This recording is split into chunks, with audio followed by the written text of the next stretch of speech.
अगला है सिंपल है, आपको बोला जा रहा है कि प्रूफ करो every convergent sequence is bounded.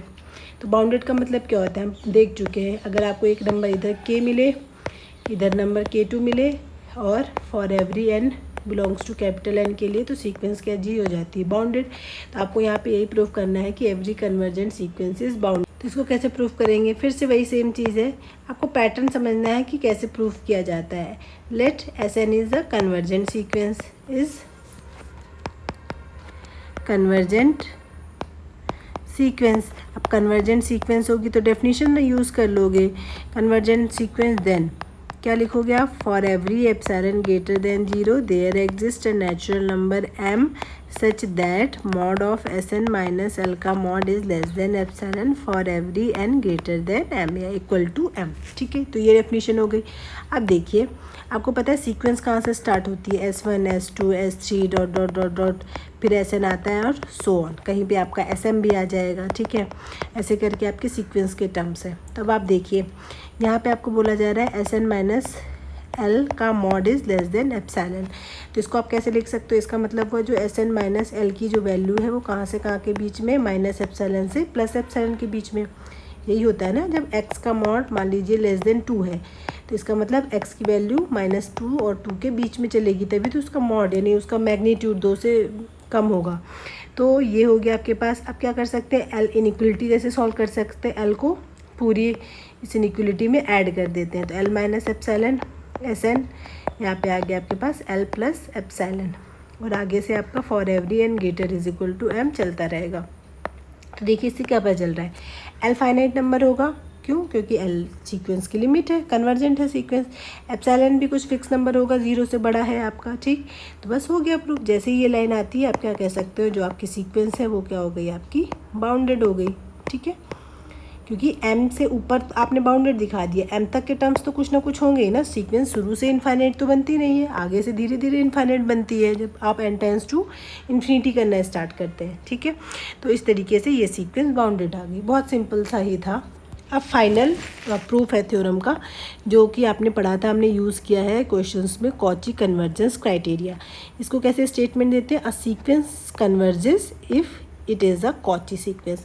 मतलब अगर कॉची है तो कन्वर्जेंट होगी, कन्वर्जेंट है तो कॉची होगी। इसको प्रूव करना है। ठीक है, तो इसको प्रूव करने के लिए 2-3 चीज़ें हम यहाँ पे रिकॉल कर लेते हैं, फिर डायरेक्ट थ्योरम के प्रूफ पे आते हैं। पहली चीज़, जैसे कन्वर्जेंट सीक्वेंस बाउंडेड होती है, वैसे आप आराम से प्रूव कर सकते हैं जो कॉची सीक्वेंस होती है वो भी बाउंडेड होती है। ठीक है, हम यहाँ पे प्रूफ नहीं कर रहे हैं क्योंकि सेम ही प्रूफ है, कॉची सीक्वेंस बाउंडेड होती है। दूसरी है, एक हमने पढ़ा होगा या बुक में देखा होगा, बोल्जानो वायरस्ट्रेस प्रॉपर्टी या थ्योरम, जो भी कह लीजिए। ठीक है, तो बोल्जानो वायरस्ट्रेस प्रॉपर्टी क्या कहती है या थ्योरम क्या कहती है कि every bounded sequence has limit points. Every bounded sequence has limit points. अच्छा, लिमिट और लिमिट पॉइंट्स अलग अलग चीज़ें होती हैं। अगर मैं शॉर्ट में समझाती हूँ यहाँ पे, लिमिट पॉइंट क्या होता है। देखो, लिमिट तो तब होती है जब सीक्वेंस कन्वर्जेंट होता है, तो एक ही लिमिट आती है, तो वही क्या हो जाता है, लिमिट पॉइंट भी वही होता है, लिमिट भी वही होती है। लिमिट पॉइंट क्या होता है, कई तरीके की डेफिनेशन है, बट मैं यहाँ पे जितना रिलेवेंट है मैं उसके अकॉर्डिंग बता देती हूँ। लिमिट पॉइंट का मतलब होता है, मान लीजिए आपने कोई सीक्वेंस बनाई, आपने देखा हम इसकी सब सीक्वेंस बना सकते हैं। तो सीक्वेंस अगर कन्वर्जेंट नहीं भी है तो सब सीक्वेंस क्या हो सकती हैं, कन्वर्जेंट हो सकती हैं। ठीक है, तो जो भी आपने सब सीक्वेंस बनाई, जितनी भी वैरायटी से, उनकी कुछ ना कुछ लिमिट आ रही होती है। हो सकता है नहीं भी आए, पर कई सीक्वेंस ऐसी भी बना सकते हैं जिनकी लिमिट आ रही हो। तो सब सीक्वेंस की जो लिमिट्स हैं वो सारी की सारी लिमिट्स क्या बनती हैं, लिमिट पॉइंट्स बनते हैं।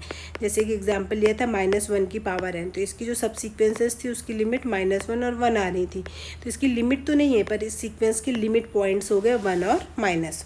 ठीक है, अच्छा, लिमिट पॉइंट की एक ये डेफिनेशन होती है कि जो भी सब सीक्वेंसेस की लिमिट हो सकती है वो सब लिमिट पॉइंट हो गए। या फिर उल्टा भी होता है कि अगर कोई लिमिट पॉइंट है तो एक सब सीक्वेंस आप बना सकते हो जिसका लिमिट जो होगा यही लिमिट पॉइंट के इक्वल आएगी।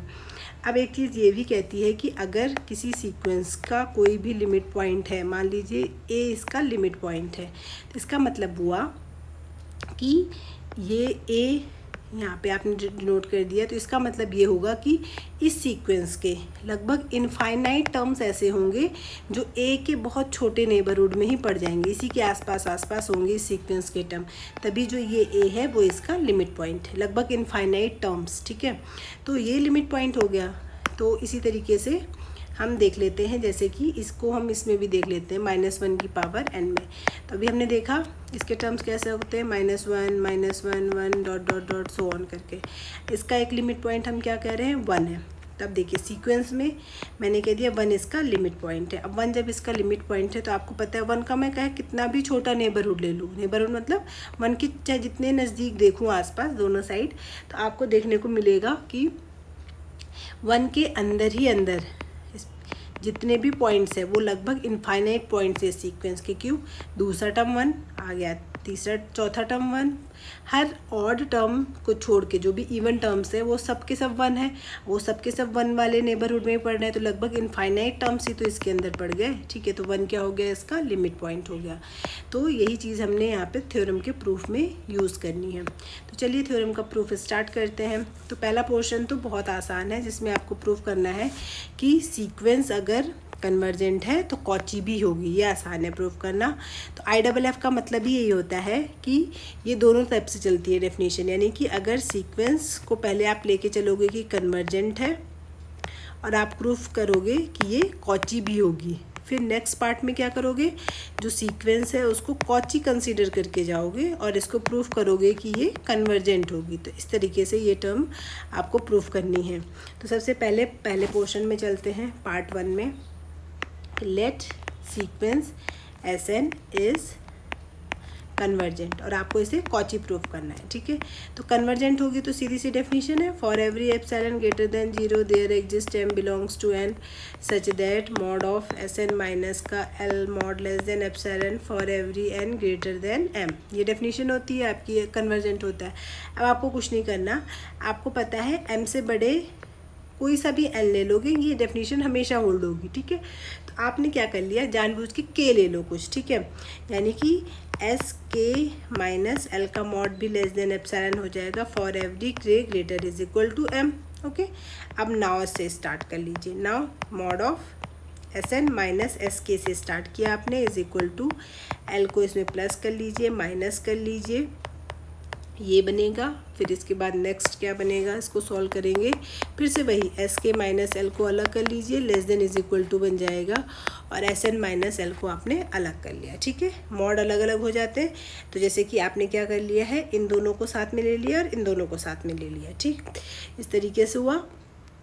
अब ये लेस देन, अब आप क्या कर लीजिए, जानबूझ के इनको ε/2 ले लीजिए। ठीक है, ε/2 प्लस ε/2 कब, क्योंकि आपको पता है for every n greater is equal to m, और for every n comma k greater is equal to m लिख सकते हैं। क्यों, क्योंकि ये दोनों लेस देन ε/2 तब होते हैं जब m से बड़ा n लेते हैं, और यहाँ पे k जब भी m से बड़ा होगा। तो ये हो गया, तो ये क्या फाइनली आपने प्रूव कर दिया, Sn माइनस Sk का mod is less than epsilon आ गया for every n comma k is greater is equal to m।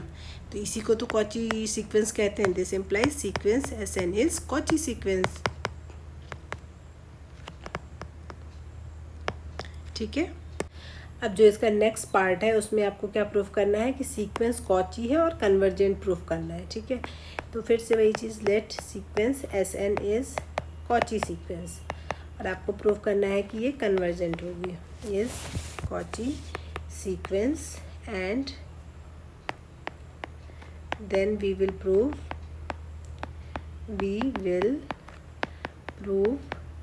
sequence Sn is convergent।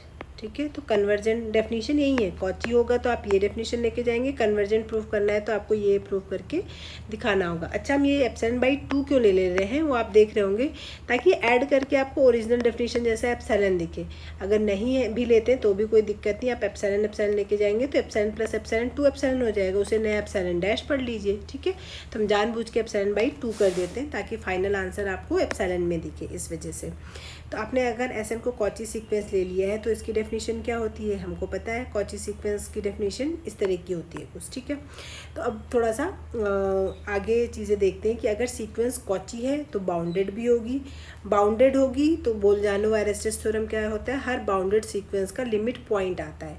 तो मान लीजिए सीक्वेंस एसएन का क्या आता है, लिमिट पॉइंट एल आता है। अगर ये लिमिट पॉइंट आता है तो इसका मतलब मैं एल के आसपास का जो भी नेबरहुड होता है, नेबरहुड का मतलब ये रियल लाइन हो गई, नेबरहुड का मतलब इसके आसपास के नंबर, आसपास के नंबर अब कितना भी छोटा नेबरहुड ले सकते हैं ना। तो मान लीजिए एप्सिलॉन के हिसाब से चल रहे हैं तो मैंने जानबूझ के एल माइनस एप्सिलॉन बाई 3 इधर से ले लिया,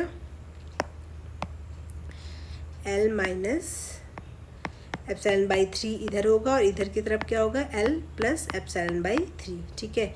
क्योंकि राइट साइड में जाएंगे तो ऐड हो जाता है उतना डिस्टेंस और लेफ़्ट साइड में जाएंगे तो उतना डिस्टेंस माइनस हो जाएगा, ठीक है। तो ये इसका नेबरहुड हो गया। तो लिमिट पॉइंट है, इसका मतलब है कि सीक्वेंस के लगभग इनफाइनाइट टर्म्स जो होंगे वो इसी नेबरहुड के अंदर लाई करेंगे। तो इसको हम कैसे लिखेंगे, लगभग बहुत सारे टर्म एस एन के इसके बीच में लाई करने वाले हैं, एल माइनस एप्सिलॉन बाई 3 और एल प्लस एप्सिलॉन बाई 3 के बीच में आपके लाई करेंगे जब भी आपकी कोई वैल्यू मान लीजिए किसी पर्टिकुलर एम के ऊपर सब टर्म्स इसके ऊपर लाई कर रहे हैं, ठीक है।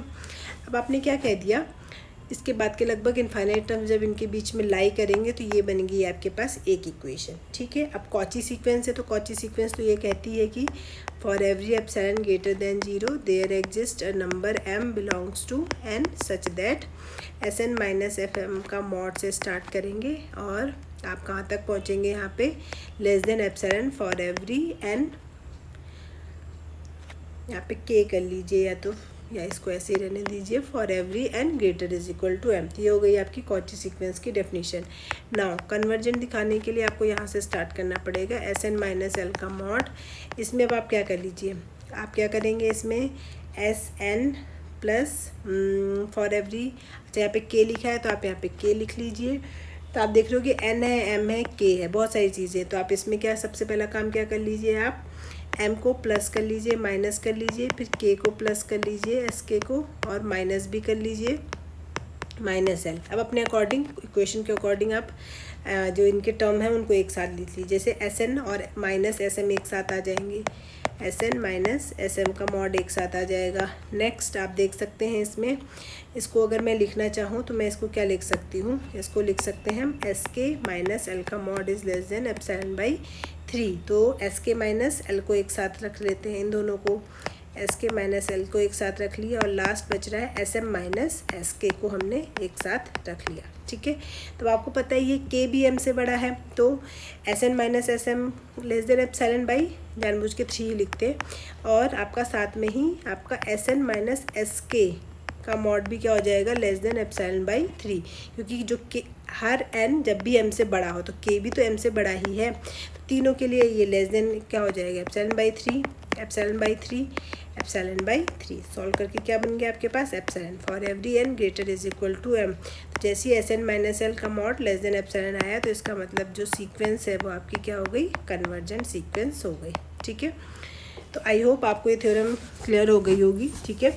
प्रूफ बहुत ज़्यादा भी इम्पॉर्टेंट नहीं है, बट अगर आपको समझना है कि कैसे प्रूफ की जाती हैं चीज़ें तो आप इसको वीडियो को देख सकते हैं, ठीक है। तो सीक्वेंस की ऑलमोस्ट सब चीज़ें क्लियर हो चुकी है। कुछ लिमिट निकालना, जैसे कि आप नॉर्मली लिमिट कैसे निकालते हैं एस एन में, limit N tends to infinity करके, वाले कुछ क्वेश्चन मैं नेक्स्ट वीडियो में फिर उनको बहुत सारे एग्जाम्पल के थ्रू क्लियर करवा दूँगी, ठीक है। बहुत वीडियो लंबी हो चुकी है। Thank you for watching.